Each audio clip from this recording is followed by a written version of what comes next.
The first sign that my life was about to turn upside down came in the form of an unexpected call from Mrs. Jenkins, my elderly neighbor.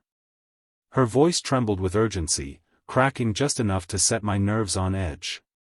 "Rick," she said, her voice low, almost conspiratorial. "You need to get here right now. Your wife, well, something's happening at your house. 2 men went in there a little while ago. This isn't the first time. I think you need to catch them red-handed." Her words hit me like a freight train, leaving my heart pounding in my chest. My wife, Jessica, had been acting distant for months, but I had chalked it up to stress, busy schedules, and the natural ebb and flow of a long marriage. Mrs. Jenkins's call planted a seed of doubt so sharp it felt like it was piercing my ribcage. I jumped into my truck and peeled out of her driveway, my knuckles white against the steering wheel. The thought of someone disrespecting my home, our home, made my blood boil.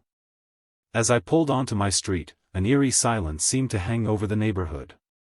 Mrs. Jenkins was standing behind her curtains, peering through the glass like a sentry. When she saw me, she darted to the door, pulling me inside before I could even take a second breath. "Listen to me," she hissed, her eyes darting toward my house. "Your 304 wife is home right now, and I saw 2 men go inside. They parked a block away, but I've been watching them." I felt like I was living someone else's nightmare. My stomach churned, my mind racing as the implications of her words sank in. 2 men. I repeated dumbly, as though saying it aloud would make it less real. She nodded. "This isn't the first time, Rick. I've seen cars like that here before, always when you're at work. You need to handle this." I clenched my jaw so tightly that my teeth hurt. For a moment, all I wanted was to kick the door open, storm inside, and demand answers. But a part of me, the logical, restrained part, knew I couldn't go in blind. I needed a plan. "Mrs. Jenkins, thank you for telling me," I said, forcing my voice to stay steady. "But I might not be able to control myself if I walk in there alone. I'll call someone to back me up." I dialed my buddy Mike, a former cop, who answered on the first ring. "I need you at my house, now," I told him, keeping my voice low. "Jessica's there, and she's got company. Bring your sidearm." "I'm serious." Mike didn't ask questions, he just said, "On my way," and hung up. As I waited for him to arrive, I moved my truck to block the driveway so no one could leave. The thought of those men walking out of my home, smug and satisfied, filled me with a rage I could barely contain. I grabbed my own firearm from the glove box, checked that it was loaded, and tucked it into my waistband. By the time Mike arrived, I was shaking, not from fear, but from the sheer adrenaline coursing through my veins. Together, we approached the house silently, our footsteps crunching softly on the gravel. I motioned for Mike to take the side door while I went through the front. I placed my hand on the doorknob, hesitating just long enough to hear muffled voices inside. My pulse thundered in my ears. With one deep breath, I twisted the knob and stepped inside, gun drawn. The air inside felt thick and heavy, like it was charged with electricity. I moved quietly, my shoes sinking into the plush carpet of the living room. I could hear laughter, Jessica's unmistakable voice, followed by the deep rumble of a man's chuckle. The sound made my stomach twist into knots. I glanced back at Mike, who gave me a firm nod. Together, we stepped deeper into the house, ready to confront whatever lay ahead. This was only the beginning. I had no idea how much worse it was about to get. The closer I got to the dining room, the louder the voices became. Jessica's laughter rang out again, light and carefree, as if she hadn't a care in the world. It was the kind of laugh I hadn't heard directed at me in months. The bile in my throat burned like acid. Mike positioned himself at the side door, his hand resting on his holstered weapon. We exchanged a glance, a silent agreement to proceed. With my heart hammering against my ribs, I took one last deep breath and rounded the corner. There she was. Jessica sat at the head of the dining table, a glass of red wine in her hand, the stem twirling between her fingers like she didn't have a damn thing to hide. Across from her were two men, both leaning back in their chairs with the smug confidence of people who thought they were untouchable. Plates of half-eaten food cluttered the table, and the aroma of garlic and roasted chicken filled the air. "Jessica," I said, my voice sharper than I intended. The room froze. Jessica's head whipped around, her eyes widening for a fraction of a second before she caught herself. Her expression quickly shifted into one of feigned annoyance, as if I were the one who'd done something wrong by interrupting. "What are you doing here, Rick?" she said, her tone clipped and dismissive. "What am I doing here?" I repeated, my voice rising. I glanced at the two men, who were now watching me with lazy smirks, their lack of fear stoking the fire inside me. "That's a hell of a question, considering this is my house." Jessica rolled her eyes and set the wine glass down with an exaggerated sigh. "Oh, don't start. They're just friends." "Friends?" I barked, my temper flaring. "You mean the kind of friends you sneak into the house when I'm not home?" Her face twisted into a sneer, her mask of calm slipping. "You're being paranoid. Mrs. Jenkins probably called you, didn't she? That old hag needs to mind her own business. Don't you dare try to deflect this onto her." I snapped, my voice echoing through the room. "I know what's going on, Jessica. You've been lying to me for months." At that, one of the men, tall, with a thick beard and an arrogant air, stood up, brushing crumbs off his shirt. "Look, man," he said, holding up his hands like he was the reasonable one in the room. "We don't want any trouble. Maybe you should calm down." Calm down? The audacity of his words sent a surge of rage through me. "You don't get to tell me to calm down," I growled, pointing a finger at him. "You're in my house, eating my food, with my wife." The second man, shorter and stockier, chuckled under his breath, which only made things worse. Mike, sensing that I was about to lose it, stepped forward, his voice steady and authoritative. "I think you boys need to leave," Mike said, his hand resting lightly on the grip of his holstered gun. "Now." Bearded guy hesitated for a moment, glancing at Jessica for direction. She crossed her arms and leaned back in her chair, her expression a mix of irritation and defiance. "Fine," she said, waving them off like she was dismissing servants. "Go. I'll deal with this mess myself." The two men exchanged a look before shuffling toward the door, muttering under their breaths.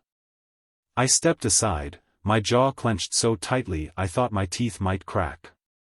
As soon as the door closed behind them, the silence in the room became deafening. Jessica stood up slowly, her wine glass in hand. She took a deliberate sip before speaking, her tone dripping with disdain. "You just embarrassed me in front of my friends." "Nice work, Rick." "Embarrassed you?" I repeated, my voice trembling with disbelief. "Do you even hear yourself?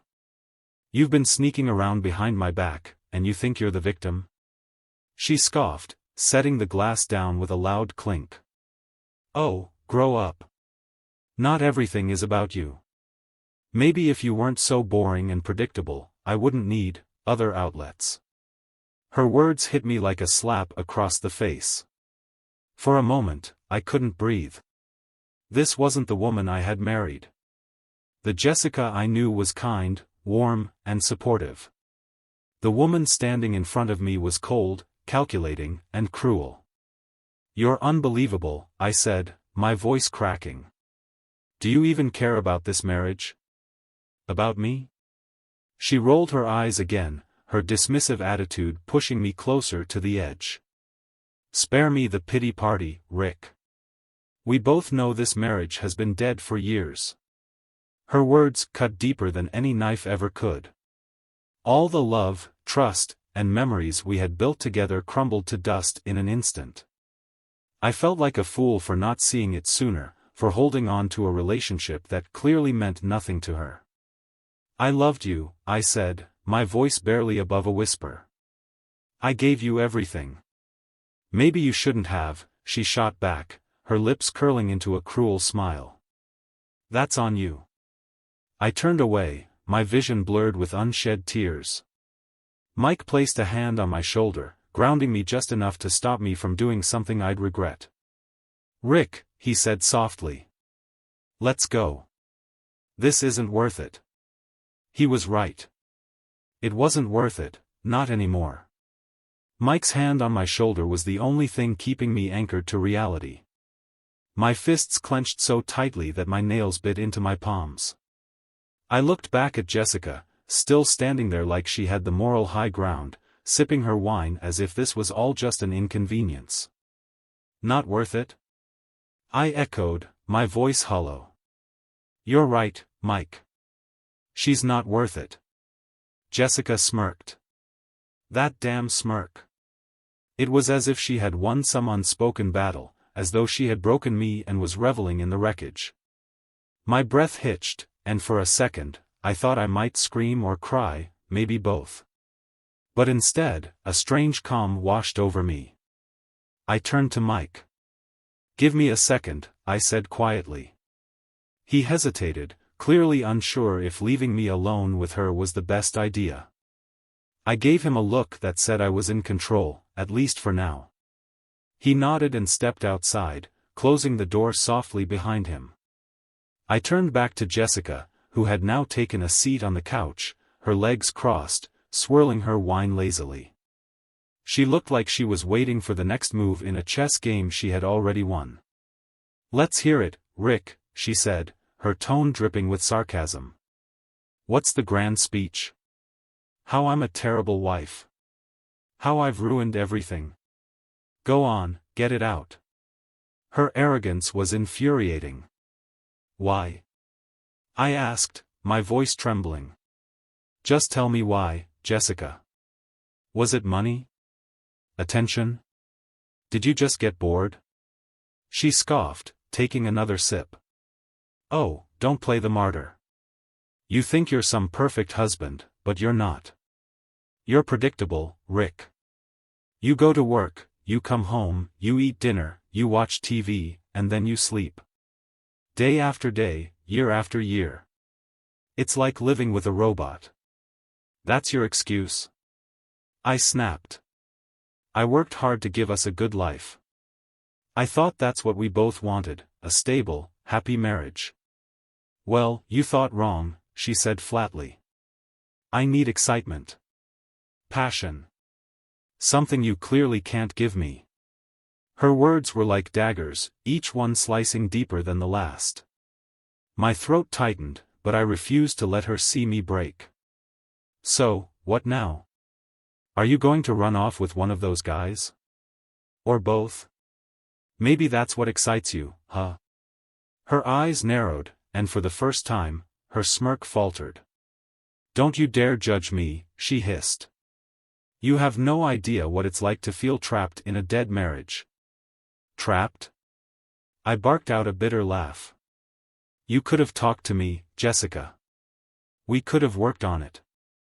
Instead, you chose to sneak around like a coward. Coward? She shot back, standing up. You're the coward, Rick. You hide behind your routines, your job, your stupid sense of morality. You're too afraid to admit that maybe we were never right for each other. The venom in her voice stunned me. I had known things were bad between us, but I never imagined she resented me this much. If that's how you felt all this time, why stay? Why not leave me and go find your so-called passion? Because I didn't want to start over, she said bluntly.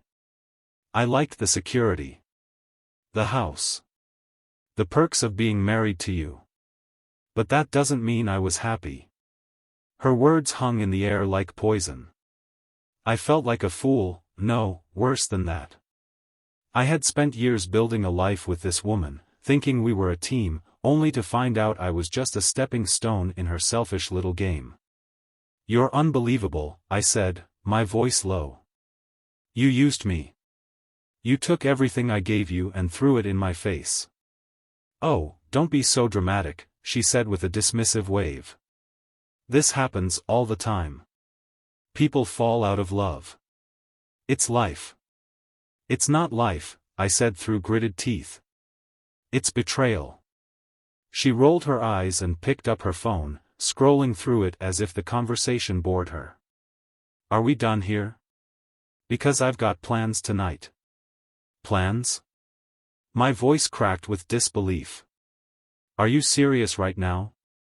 What do you want me to say, Rick? That I'm sorry? That I regret it? Well, I don't. Maybe if you'd been paying attention, we wouldn't be here. Her coldness was unbearable. I felt the anger boiling over again, threatening to consume me. You're disgusting, I spat. I don't even recognize you anymore. Good, she said, smirking again. Maybe now you'll finally let go. For a moment, I just stared at her, the woman I had once loved more than anything in the world. I thought about all the memories we had shared, the good times, the laughter, the promises we had made. It all felt like a cruel joke now, a lie I had been too blind to see. Without another word, I turned and walked toward the door. Mike was waiting outside, leaning against his car, his expression tense. Well, he asked. It's over, I said, my voice hollow. You're sure? I nodded, swallowing the lump in my throat. Yeah. I'm sure. As we drove away, I didn't look back. There was nothing left for me in that house. Nothing except shattered trust and broken dreams. The drive away from my house was suffocating. Each mile added weight to the realization that my life, the life I had worked so hard to build, had been a lie. Mike didn't say much, he didn't need to. He knew when to let silence do the talking. But my thoughts weren't silent. They screamed. I could still hear Jessica's voice, dismissive and cutting, replaying in my head. Maybe now you'll finally let go. Let go of what? The idea that I mattered? That the woman I loved wasn't the monster she'd revealed herself to be? My hands tightened on the wheel as I replayed her smirk, her cruel words. It was like she enjoyed the destruction she left in her wake. You okay, man? Mike finally asked, his tone careful. I didn't answer right away. I wasn't okay. I didn't even know where to start to feel okay. My chest felt like it was being crushed by an invisible weight. I don't know, I said finally. What do you even do when your wife, I stopped, choking on the word. When the person you trusted most is the one who stabs you in the back? Mike sighed, leaning his head back against the seat. First thing. You breathe. You're not going to fix this tonight. Hell, you're not going to fix it at all, not if she's like that. People like Jessica don't change. They don't even care that they're the problem. I nodded absently, my eyes fixed on the road ahead. Deep down, I knew he was right. Jessica had made it clear she didn't care about salvaging anything, not our marriage, not my feelings, not even the decency of an apology. We pulled up to Mike's place, a modest ranch-style home just outside town. He handed me a beer as soon as we walked inside, and we settled into the living room. The weight of what had happened still pressed down on me, but the familiar comfort of a friend's presence helped. So, what's next? Mike asked, watching me closely. I don't know, I admitted. I mean, I can't go back there, not tonight. You can crash here as long as you need, he said. But you need to think long-term. Are you planning to fight for the marriage? Or is this it? His words hung in the air. Fight for the marriage? Was there even anything left to fight for? Jessica had shown me exactly where she stood, mocking me, humiliating me, and treating me like a joke. The thought of trying to rebuild after that made my stomach churn. She doesn't want to fix this, I said finally. I don't think she ever did. Mike nodded slowly. Then don't waste your time chasing someone who's already gone. The next morning, I woke up on Mike's couch with a dull ache in my head and a heavy weight in my chest. It wasn't just the beer, it was the emotional wreckage Jessica had left behind.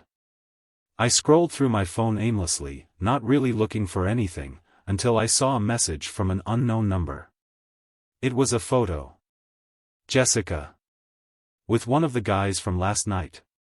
They were sitting in what looked like a bar, laughing, drinks in hand. The timestamp was from an hour after I had left the house. My blood ran cold. I didn't know who had sent it, maybe someone trying to stir the pot, but it didn't matter. The image was burned into my brain. The betrayal was fresh all over again, sharper this time, because now there was no denying it. She wasn't even hiding anymore.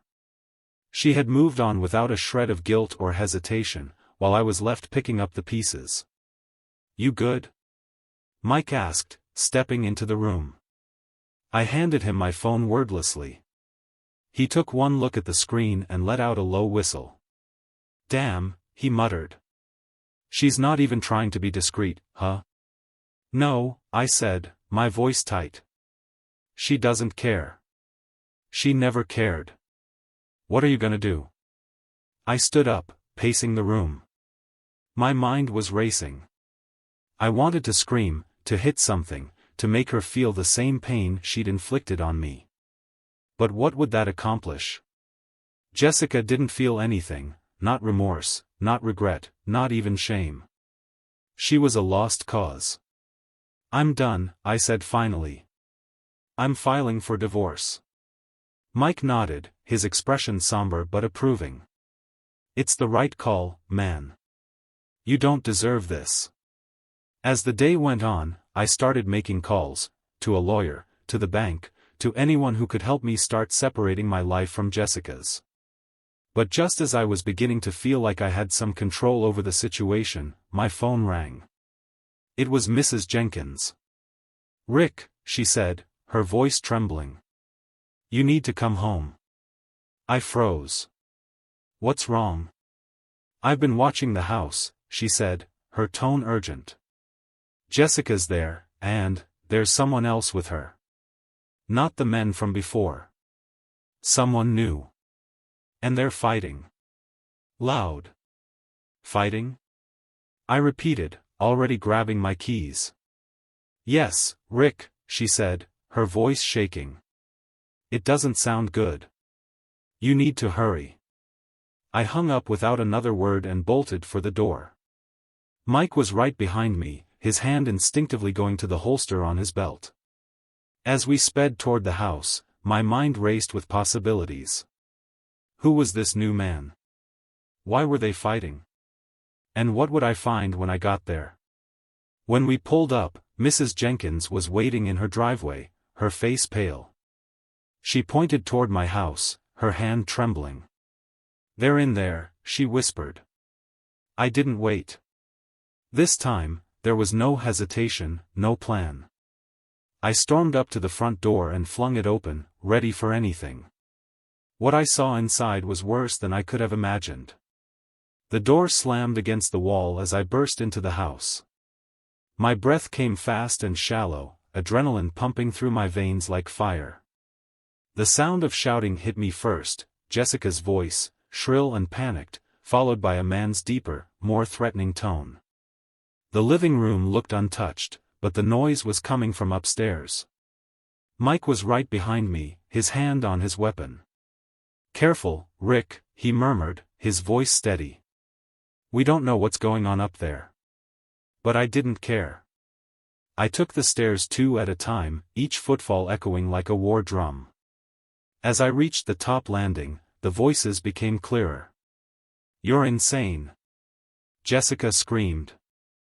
"Get out of here before I call the police." "Call them, then," the man roared. "Let's see what they think about all the lies you've been telling." The door to our bedroom was ajar, and I could see Jessica standing near the window, her arms crossed defensively. The man was pacing back and forth, his face twisted with fury. He was tall and lean, with wild eyes that darted toward the door as soon as I stepped inside. "And who the hell are you?" he snapped, pointing at me like I was the intruder. I didn't answer right away.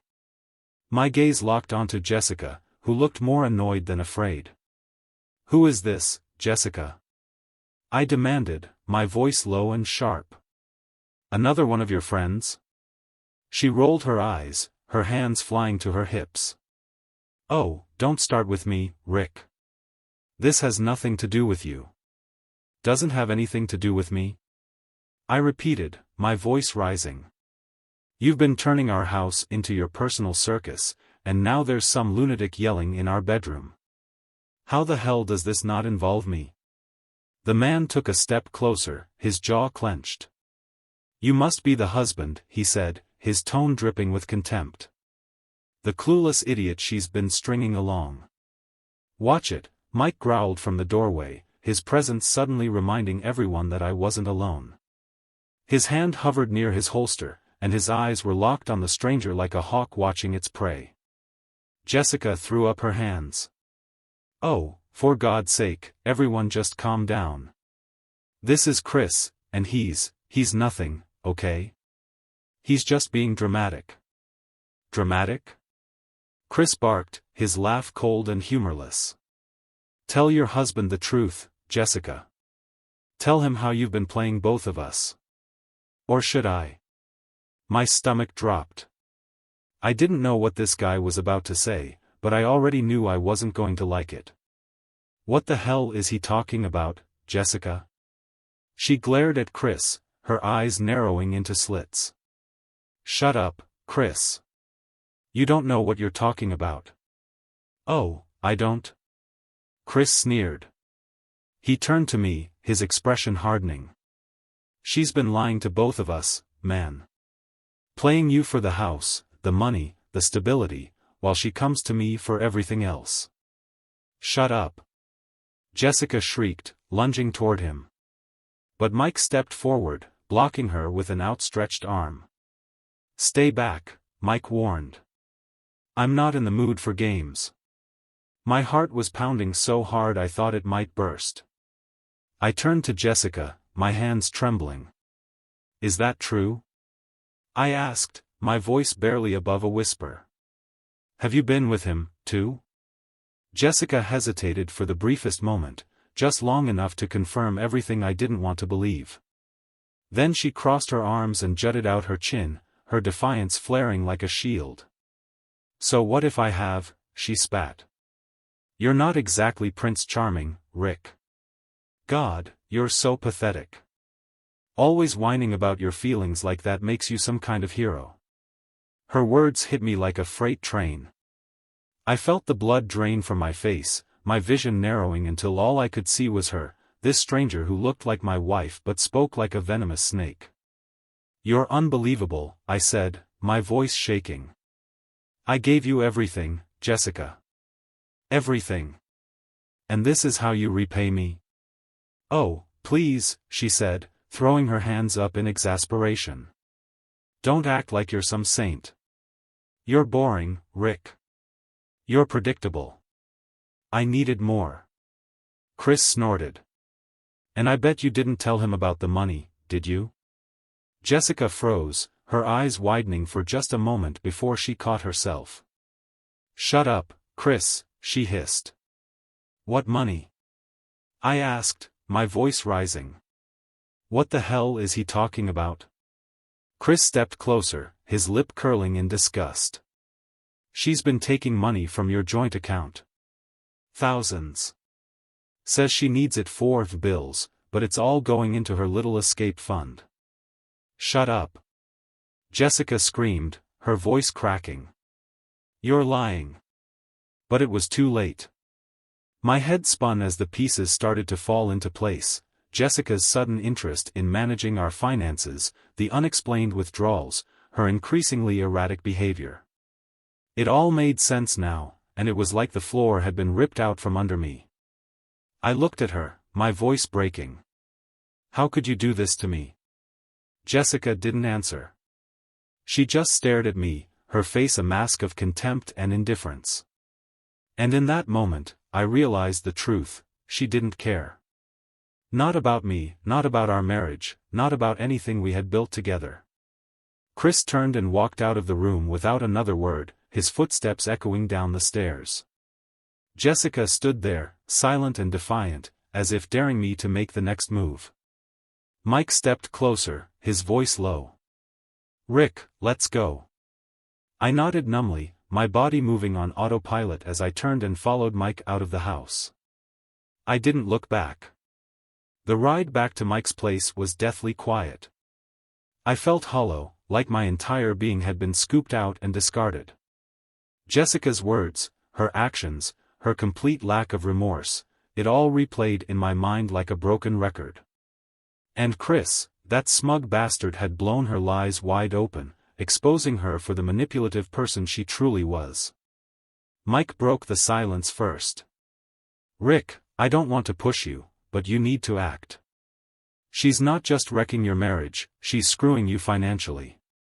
"I know," I said quietly, my voice lifeless. "I'll call my lawyer first thing tomorrow." "You need to freeze your accounts tonight," he pressed. "Every minute you wait is a minute she could siphon off more. Do it now." I nodded, pulling out my phone and logging into the banking app. My heart sank as I reviewed the recent transactions. Chris hadn't been lying. Thousands of dollars had been withdrawn over the past few months, some in small increments, others in large chunks. The most recent was just hours ago. "She's drained almost 10 grand, I muttered, my throat tightening. "That was supposed to go toward the mortgage." Mike clenched his jaw. "That's not just betrayal, that's theft. You need to shut her down." I made the calls right there in Mike's driveway, canceling the shared credit cards, freezing the joint accounts, and transferring what little was left into a separate one under my name. Each call felt like another nail in the coffin of my marriage. By the time we went inside, it was late. Mike handed me another beer and sat across from me at the kitchen table, his expression grim. "You're doing the right thing, Rick," he said. "It's gonna hurt, but you've got to rip the Band-Aid off." "I know," I said, staring at the table. "It's just, how did I not see this coming? How did I not see who she really was?" "Because you're a good guy," Mike said simply. "You trusted her. And she took advantage of that." The sun was barely up when my phone buzzed. It was a text from an unknown number. My stomach churned as I opened it. "You think you're clever, cutting off the money? You're pathetic. I'll get what I'm owed one way or another." I stared at the screen, my hands shaking. The audacity of her words was like a slap in the face. What she's owed? After everything she'd done, she still thought she was the victim? "Jessica?" Mike asked, looking over my shoulder. "Yeah," I said, handing him the phone. He read the text, his face darkening. "She's bluffing," he said. "You've already locked her out of the accounts. There's nothing she can do. Unless she comes after something else," I muttered, my mind racing. The house, the car, my reputation, Jessica had proven she was willing to burn it all down if it meant getting what she wanted. "Then you've got to protect yourself," Mike said firmly. "Call your lawyer, get everything in writing, and document every damn thing she says or does from now on." I spent the day putting out fires, meeting with a lawyer, filing paperwork, and preparing for the inevitable fallout. By evening, I was exhausted, but the nagging feeling that something wasn't right refused to go away. Then, I got another call. This time, it wasn't Jessica. It was Mrs. Jenkins. "Rick," she said, her voice trembling. "You need to come over. There's something you need to see." "What is it?" I asked, already grabbing my keys. "It's Jessica," she said. "She's been having some kind of meeting at the house. Men coming and going all afternoon. I think she's trying to sell things." "Sell things?" I repeated, a sinking feeling in my gut. "Furniture, electronics, anything she can get her hands on," Mrs. Jenkins said. "She's got a truck in the driveway right now. Thanks, Mrs. Jenkins, I said, my voice tight. I'll handle it. Mike insisted on coming with me again. As we drove back to the house, my hands gripped the steering wheel so tightly that my knuckles turned white. If she's trying to pawn off my stuff, I swear to God. Stay calm, Mike said. We'll stop her. Just don't do anything you'll regret. When we pulled up, there was indeed a moving truck in the driveway. Jessica stood outside, barking orders at two men as they loaded up the truck with boxes. I recognized some of the items immediately: our TV, the coffee table, even the wedding china we'd barely used. What the hell is this? I shouted as I stepped out of the car. Jessica spun around, her expression twisting into one of annoyance. Oh, great. You're here. Yeah, I'm here, I snapped. And you're not taking a damn thing out of this house. Actually, I am, she said, crossing her arms. Half of this is mine, Rick. You don't get to decide what I take. Half of it? I barked out a bitter laugh. You don't get to claim anything after what you've done. You've already stolen enough. She rolled her eyes. Spare me the theatrics. You're just mad because I finally stopped playing your little housewife game. I stepped closer, my anger bubbling over. You don't get to waltz in here and act like you're entitled to anything after betraying me. One of the movers, a burly guy with tattoos, stepped forward, raising his hands. Hey, man, we're just doing our job. If you've got a problem, take it up with her. Oh, I will, I said, glaring at Jessica. But you're not taking anything until we sort this out. Jessica smirked, pulling out her phone. Fine. Let's call the cops. Let's see what they have to say about my right to take what's mine. The threat caught me off guard. But before I could respond, Mike stepped in, his voice calm but firm. Call them, he said. We'd love to explain how you've been stealing from the accounts and selling off property that isn't yours. Jessica's face faltered for the briefest moment, her confidence cracking. She muttered something under her breath, then waved the movers off. Fine. Whatever. This isn't over. As the truck drove away, I felt a mix of relief and exhaustion. But one thing was clear: Jessica wasn't going to stop. And neither was I. The truck disappeared down the street, and for the first time in what felt like forever, the house was quiet. But it wasn't the kind of quiet that brought peace, it was the eerie silence before the next storm. I stood in the driveway, staring at the empty spot where the truck had been, my fists clenched. Mike stayed close, his presence steady and reassuring. She's not going to stop, Rick, Mike said finally, breaking the silence. You have to hit back harder. She's pushing to see how far she can go. I know, I muttered, running a hand through my hair. She's already taken enough, but if she thinks she can just strip me down to nothing and walk away. She's underestimating you, Mike said. But don't stoop to her level. Let's outsmart her. It wasn't just about money or possessions anymore. It was about pride, dignity, and reclaiming the life she had tried to steal from me. For the first time since this nightmare began, I felt a spark of resolve. That night, I worked late into the hours, poring over bank statements, emails, and anything else that could give me an edge. With my lawyer's advice, I started piecing together a record of Jessica's actions, every withdrawal, every sketchy transfer, every cent she had stolen. The deeper I dug, the more damning the evidence became. There were payments to strangers, vague descriptions on receipts, and even purchases for luxury items I had never seen. It painted a picture of someone who had been planning her escape long before the cracks in our marriage had even appeared. Jessica hadn't just cheated on me, she had plotted her exit strategy meticulously, leaving nothing to chance. Around midnight, my phone buzzed. It was another text from Jessica. You think you're clever? Blocking me from the money doesn't stop me. Watch your back. I stared at the screen, the words sending a chill down my spine. Mike, who was sitting across the table from me, looked up from his coffee. "Another threat?" he asked. "Yeah," I said, showing him the message. "She's getting desperate." "Good," Mike said, leaning back in his chair. "Desperate people make mistakes. Let her dig her own grave."